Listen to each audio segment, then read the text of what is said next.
नमस्कार दोस्तों, हमारे चैनल में आप लोगों का स्वागत है। आज हम संविधान सभा के निर्माण के बारे में बताएंगे। हमारे संविधान निर्माताओं ने कितने कठिन प्रयासों के बाद हमारे भारत देश के लिए एक संविधान का निर्माण किया, जिसको हमको उनके योगदानों को नहीं भूलना चाहिए। तो संविधान सभा के निर्माण की बात सर्वप्रथम इंग्लैंड में वहाँ के समानतावादियों और सर हेनरी मेन ने ये विचार किया, परंतु औपचारिक रूप से संविधान सभा के निर्माण को सर्वप्रथम फ्रांस और अमेरिका ने अपनाया। औपचारिक रूप से फ्रांस और अमेरिका ने अपनाया। भारत में पहली बार 1895 में बाल गंगाधर तिलक ने अपने स्वराज विधेयक में पहली बार संविधान सभा की मांग की, परंतु उनकी मांगें नहीं पूरी हो सकी। फिर 1924 में मोतीलाल नेहरू ने ब्रिटिश के सामने संविधान सभा की मांग का प्रस्ताव रखा और इस प्रकार प्रक्रियाएं आगे जाती रही। 1922 में महात्मा गांधी ने कहा कि भारत का संविधान भारतीयों की इच्छानुसार होगा। 1922 में गांधी जी ने कहा भारतीय संविधान भारतीयों की इच्छानुसार होगा।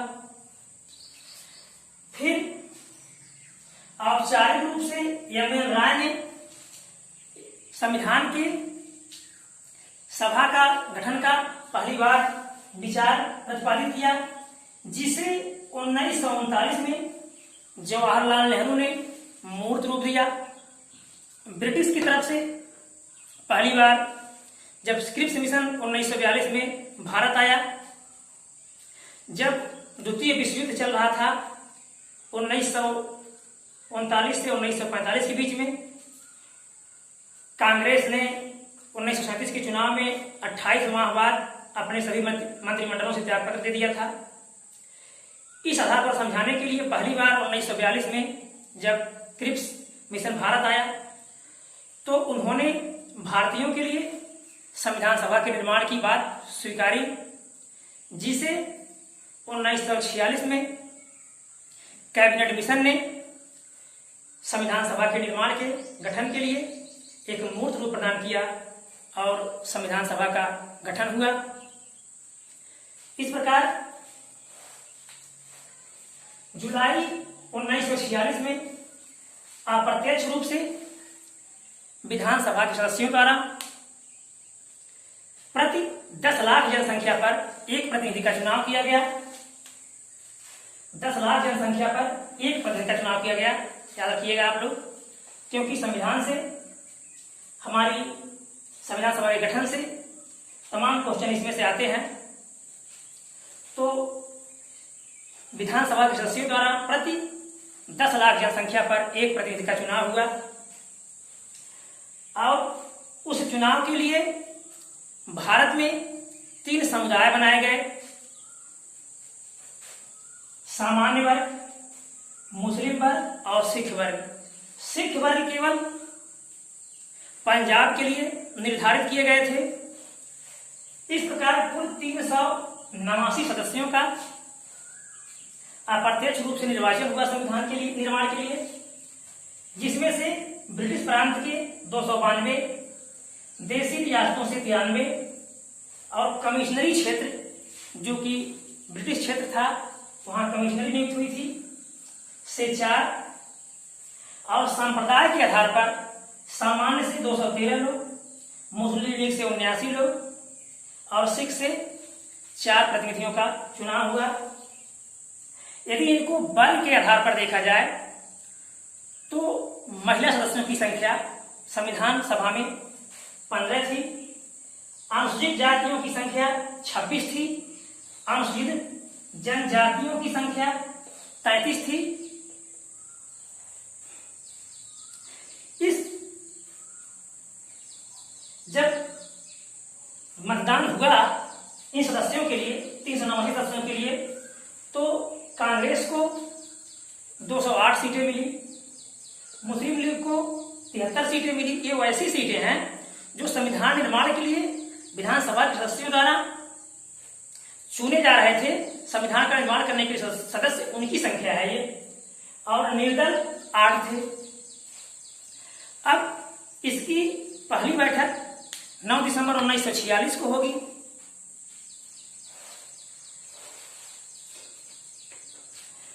जिसमें सच्चिदानंद सिन्हा को अस्थायी अध्यक्ष बनाया गया और इसमें कुल 207 लोग उपस्थित हुए।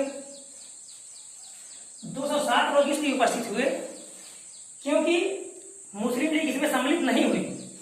मुस्लिम लीग सम्मिलित इसलिए नहीं हुई क्योंकि मुस्लिमों को इसमें केवल 73 सीटें मिली थी, जो कि उनका 25% भी नहीं था।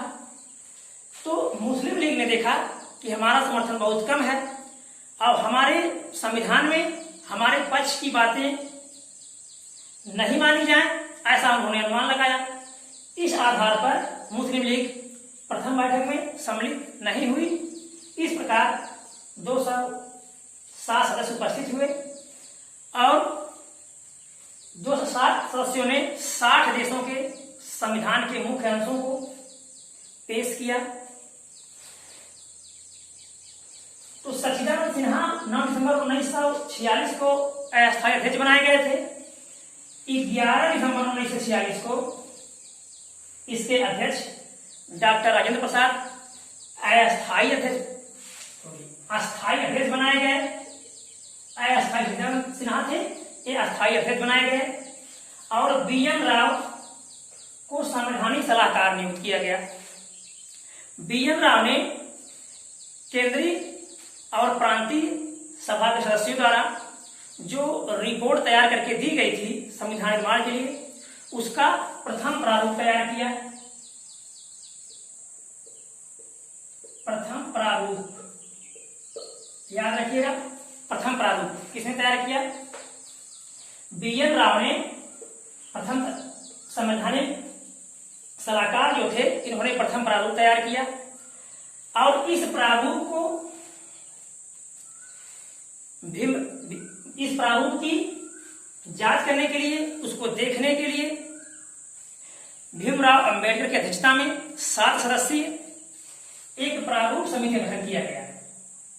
7 सदस्यीय प्रारूप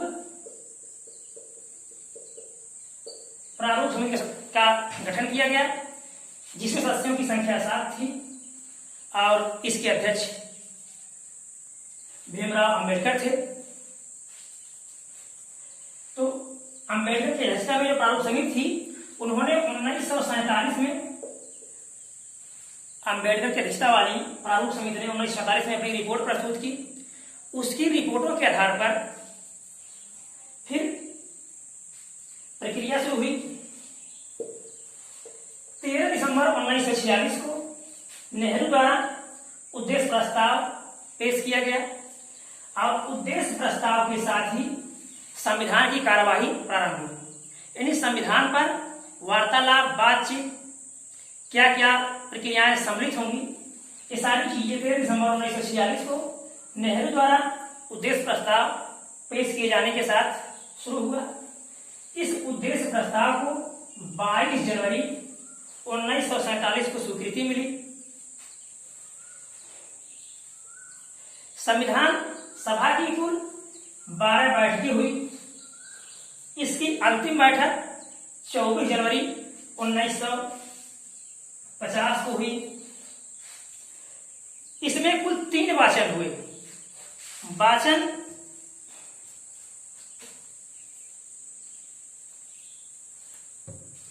इसमें कुल 3 वाचन हुए। वाचन होता है ये जो रिपोर्ट तैयार किया गया था, इस पे जांच करना, उसमें जो प्रक्रियाएं 60 देशों की सम्मिलित की गई थी, उसमें क्या कमियां हैं, उन कमियों को दूर करना, कुछ अच्छे संवैधानिक प्रावधानों को प्रवेश करना। इस प्रकार से कुल 3 वाचन हुए। पहला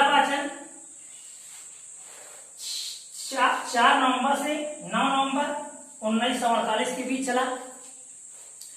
दूसरा वाचन 15 नवंबर 1948 से 17 अक्टूबर 1949। 15 नवंबर 1948 से 17 अक्टूबर 1949 तक चला। तीसरा वाचन 14 नवंबर से 26 नवंबर 14 नवंबर से 26 नवंबर 1949 के बीच चला। इन पर कुल 114 दिन बहस हुई। संविधान बनने में कुल 2 वर्ष 11 माह 18 दिन का समय लगा।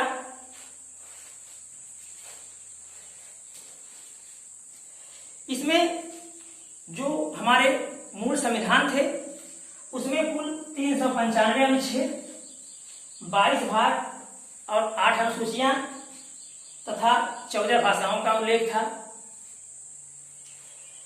जो वर्तमान समय में गणना की दृष्टि से देखा जाए तो 460 अनुच्छेद हो चुके हैं, लेकिन ये गणना की दृष्टि से है। सामान्य दृष्टि से हमारे मूल अनुच्छेद 395 ही हैं और अनुसूचियां वर्तमान में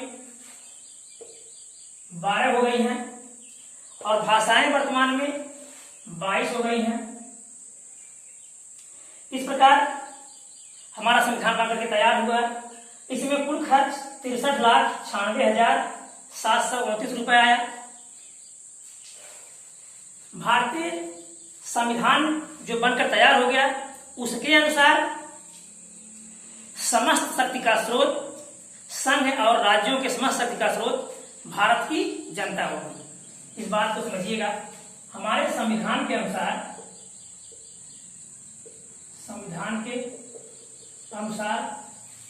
समस्त शक्ति का स्रोत भारत की जनता होगी।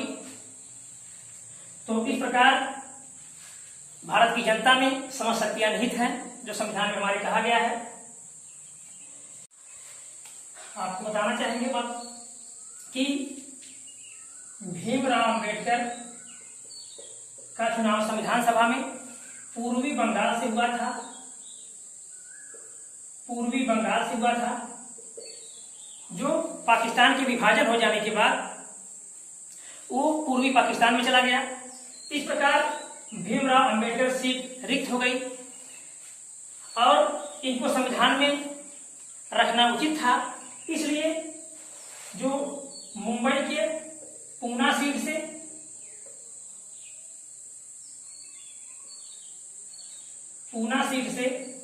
एम.आर. जयकर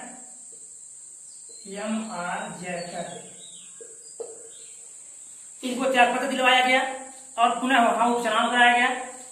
इस प्रकार भीमराव अंबेडकर का चयन मुंबई से हुआ। 2 सदस्य महात्मा गांधी